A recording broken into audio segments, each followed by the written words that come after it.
స్వతంత్ర ఉద్యమం చేసి జైలుకు పోయావా?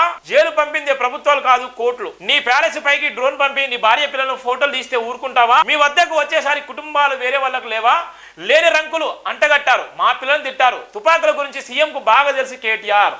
రకుల్ ప్రీత్ సింగ్ విషయంలో నిన్న చర్చ జరిగింది. ఆమె లైఫ్ ఏమో బతుంది, ఆమె జీవితం, ఆమె పెళ్లి చేసుకుని ఆమె లైఫ్ లో ఆమె బతుకుతుంది. ఒక ప్రతిపక్ష నాయకుడి పైన, ఒక అధికార పార్టీ, ఒక రాష్ట్ర సీఎం లాంటి వ్యక్తులు, రాజ్యాంగబద్ధంగా ఎన్నుకోబడిన వ్యక్తులు, ఈ సమాజం అంతా గౌరవిస్తుంది. సమాజం అంతా ఏమనుకుంటుంది? ఆ కుటుంబం ఏం కావాలి?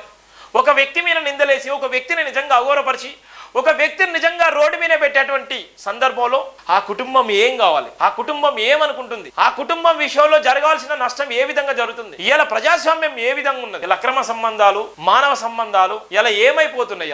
ఇలా ఉన్నటువంటి పబ్లిక్ లోనే, అసెంబ్లీలోనే ఈ విధంగా మాట్లాడుకుంటే ఈ సమాజానికి ఏం అందించినట్టు? ఈ సమాజం ఏ విధంగా సమాజాన్ని అర్థం చేసుకుంటుంది? రాజకీయ లబ్ధి కోసము, రాజకీయ అవసరాల కోసము కుటుంబాలను తెరపై తీసుకొస్తే ఆ కుటుంబాల బాధ ఏ విధంగా ఉంటుంది? ఇలా మనం చూసిన అసెంబ్లీలో ఎంత రచ్చ జరిగిందంటే అంత రచ్చ జరిగింది.